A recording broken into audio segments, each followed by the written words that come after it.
네, 북한 최대 국경절인 10월 10일 이 노동당 창건일이 이제 일주일도 채 남지 않았습니다. 이날을 계기로 북한은 자신들의 힘을 전 세계에 과시하고 싶어하는 것 같은데요. 네, 주민들은 행사 준비에 동원되느라 생계까지 위협받고 있다고 합니다. 정영태 통일연구원 박사 모시고 이야기 나눠보도록 하겠습니다. 네, 안녕하세요. 오십시오.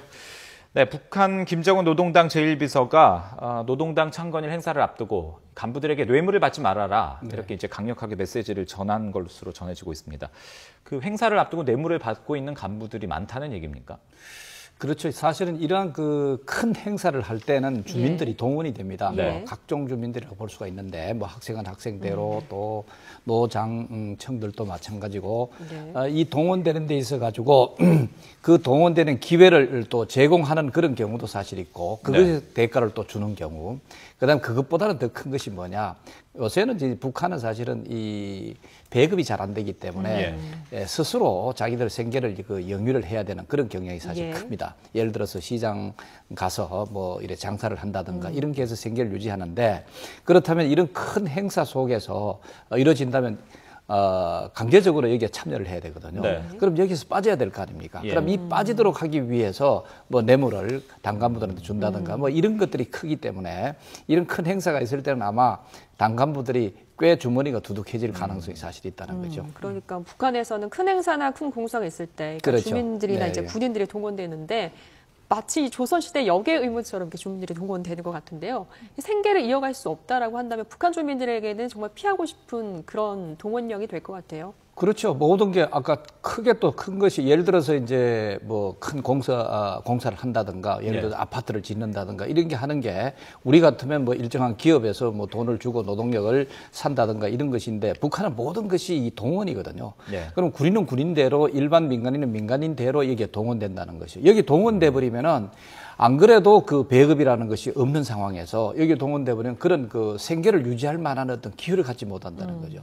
그렇다면 차라리 어느 정도 당 간부한테 혹은 그 당원들한테 뭔가 이거 뇌물을 주고라도 뭔가 그 자리를 빠지려고 하는 그런 그 모습이 있죠. 만약에 그렇지 못했을 때는 그냥 그대로 당한다고 볼 수가 있습니다. 여기에서 이제 물론 그 하나의 당에 충성한다는 차원에서 이 충성의 어떤 그런 면모를 옛날에는 잘 보이기만 하면은 모범적인 당원이다라든가 이런 것으로 해서 오히려 배급을 좀 더 많이 준다든가 뭐 특별 배급을 준다든가 이런 게 있었는데, 이제는 그것을 줄 여력이 없다는 거죠.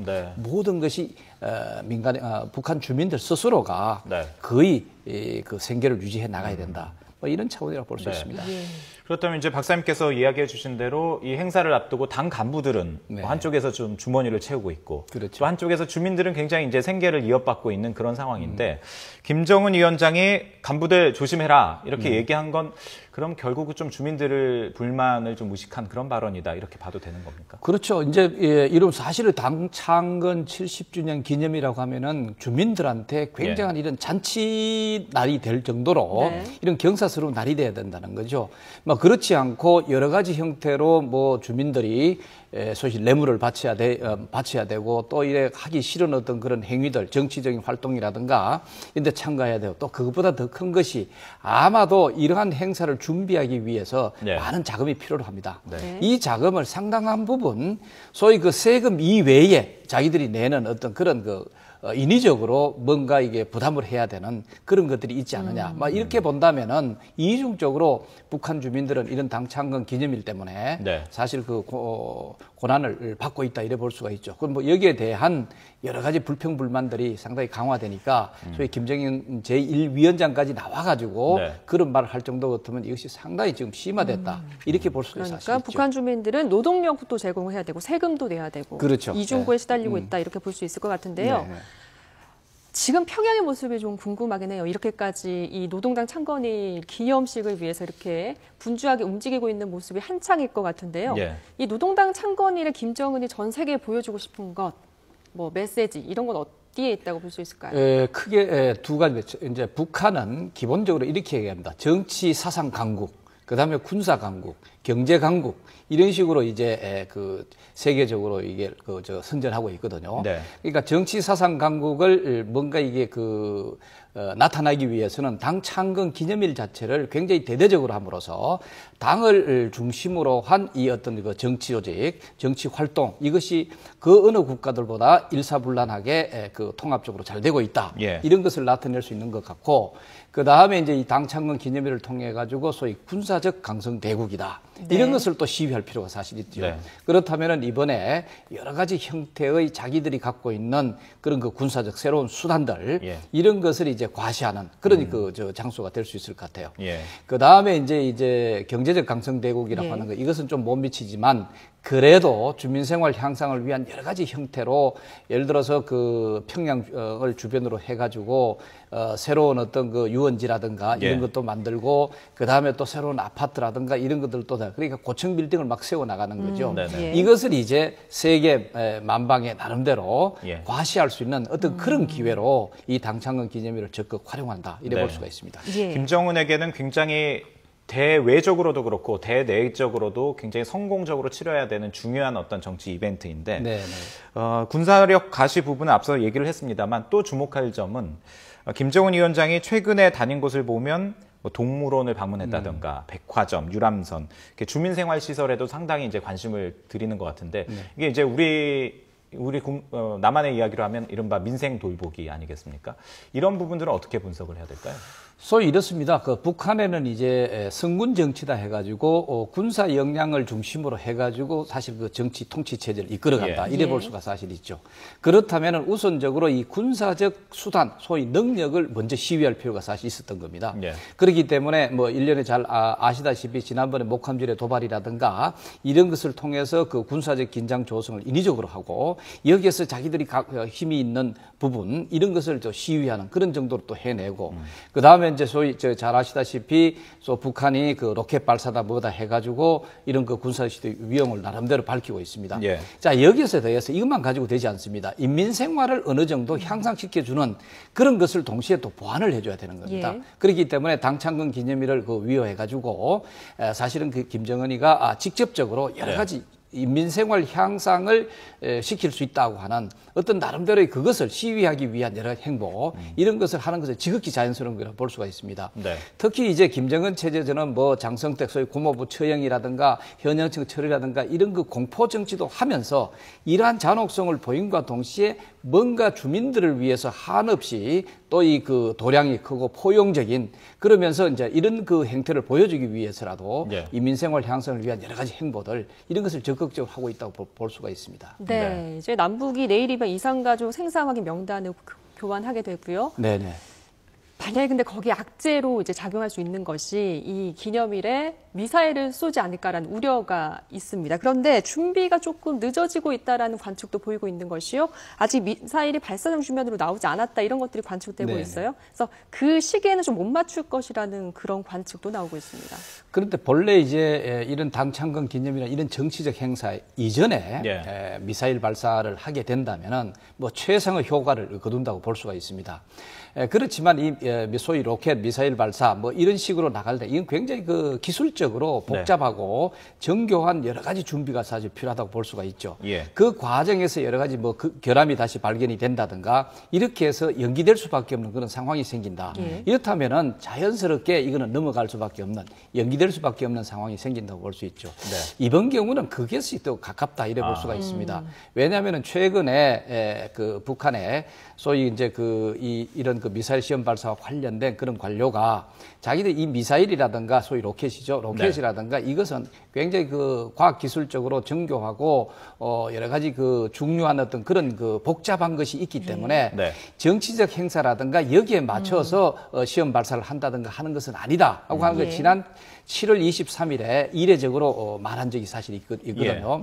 이것은 뭐냐고 하면은 자연스럽게 뭔가 이 결함이 생길 수도 있고 이 그 10월 10일 이전에 이것을 시험 발사하기에는 뭔가 좀 부족한 점이 있다는 것을 스스로 자인한 것이 아닌가. 네. 뭐 이렇게 본다면은 뭐 자연스럽게 10월 10일 이후에 그 미사일 시험 발사가 이루어질 가능성이 보다 더 크지 않겠느냐 하는 것은 뭐 우리가 한번 예단을 해볼 수가 있습니다. 네, 기술적인 점을 좀 고려해야 되기 때문에 그렇죠. 특전 뭐 날짜 우리도 마찬가지지 힘들다. 않습니까? 지난번에 나로 발사를 할 때 우리가 여러 가지 예상했던 그날 그때 하지 못하고 오히려 또 연기해서 다음 날짜를 잡는다든가 이런 그만큼 이러한 그 과학기술 자체가 복잡성을 갖고 있다는 것도 우리가 염두에 두면서 판단할 필요가 있습니다. 가장 최근에 북한이 이제 미사일 발사를 한 게 2012년 그 연말에 했던 은하 3호 아니겠습니까? 그때는 이제 그 발사장에서 그 움직임이 포착되고 발사한 시점이 한 달 정도 걸렸다고 하더라고요. 그런데 이제 일각에서는 지금 이제 기술이 많이 발달돼서 한 달보다는 훨씬 더 앞당겨졌을 것이다. 빨리는 한 7, 8일, 10일까지도 가능할 것이다. 이런 그 분석도 나오고 있는데 이 부분에 대해서 박사님께서는 어떻게 보십니까? 그렇죠. 그거는 뭐 우리도 또 고려할 필요가 사실 있습니다. 북한은 지속적으로 미사일 그 발사와 관련된 그 기술을 발전시켜 나오고 그게 상당히 그 총력을 기울이고 있는 모습은 분명합니다. 뭐 그렇기 때문에 이러한 준비 과정을 가급적 줄여야 되는 건 맞습니다. 그것이 바로 앞으로 만약에 북한이 미사일을 발사 기습적으로 한다손 친다면은 그러면 이것이 사전에 너무 길어지게 되면 포착이 돼버리면 오히려 역공격을 당할 그런 가능성이 사실 있거든요. 그럼 가급적 이 시기를 줄이는데 초점을 가했다고 본다면은 뭐 이제 방금 얘기하는 그런 대로 상당히 그 준비 과정이 줄어들 수 있다. 뭐 충분히 판단을 할 수가 있습니다. 그렇다고 해서 과연 그 정도로 아주 짧은 기간에 할 수 있을까 하는 의문은 여전히 사실 남아 있습니다. 그럼 짧은 기간에 미사일을 발사할 수 없다라고 한다면 우리 이산가족 상봉은 예정대로 뭐 일사천리로 잘 준비될 수 있을까요? 근데 이산가족 상봉 행사는 뭐 제가 생각하기에는 미사일 시험 발사와는 관계없이 이런 것은 그 이루어질 가능성이 크지 않느냐 이렇게 생각할 수 있습니다. 왜냐하면 북한은 북한대로 이산가족 상봉 행사를 해야만 자기들이 이제 합의를 해놓고 이걸 깬다고 하는 것은 우리 대한민국의 국민들의 그 대북 그 여론이라든가 굉장히 나빠질 수 있습니다. 나빠진다는 것은 북한 체제에 대한 비난이라든가 비판이 그만큼 커질 수 있게 되겠죠. 이건 결코 북한 체제에 대해서 좋은 것이 사실 아니죠. 그래서 가급적 이것을 이제 자기들은 지키려고 하는 그런 측면이 하나 있고 우리 대한민국 마찬가지입니다. 소위 그 이산가족 상봉 소위 인도적인 이러한 문제는 정치 군사적인 어떤 상황이 도래 한다손 치더라도 독립적으로 이것은 지속한다는 이런 것이 있기 때문에 가급적 이것은 그 지켜질 가능성이 크지 않느냐 하는 것을 우리가 생각해 볼 수가 있죠. 상봉 행사가 오는 20일에서 이제 26일 사이에 진행되니까 그 전이나 그 이후에 북한이 미사일 발사를 감행한다 하더라도 뭐 그 이후라면 뭐 상관없겠습니다만 그 전이라 하더라도 그 상봉 행사에는 뭐 그 차질이 없을 것이다. 네, 그렇죠.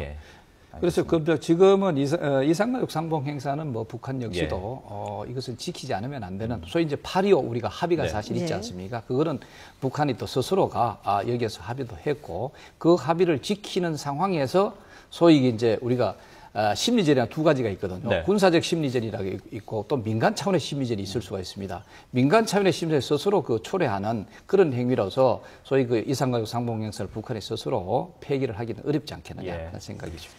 네, 또 김만복 전 국정원장 이 남북 관계에 관련해서 한 발언도 있고 또 관련한 그 책이 또 나와서 또 문제가 좀 논란이 되고 있습니다. 뭐 한라인을 뭐 통해서 뭐 얘기했다 이러다가 뭐 말도 바꾸기도 했고요. 2007년 그 남북 정상회담 1차 정상회담 관련해서 얘기가 있었는데 아직 북한은 별다른 반응을 보이지 않고 있어요.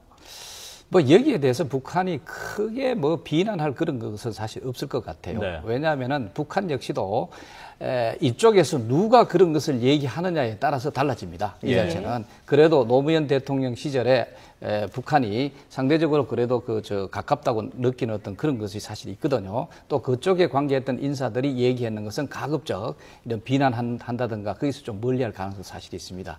이게 어떤 의미에서 통일전선 전술입니다. 그리고 만약에 이것이 지금 우리 정부 차원에 있어서 혹은 이명박 대통령의 어떤 인사가 예를 들어서 뭐 정상회담을 준비하는 과정에서 여러 가지 일을 이런 식으로 밝혔다고 한다면 아마 바로 여기에 대한 비난 공세가 있었지 않겠느냐 하는 생각이 들죠. 그런데 이제 끝으로 잠깐 좀 궁금한 점이요. 이만복 전 원장은 왜 이 시점에서 이런 이야기들을 한 걸까요? 그건 뭐 저는 김만복 국정원장.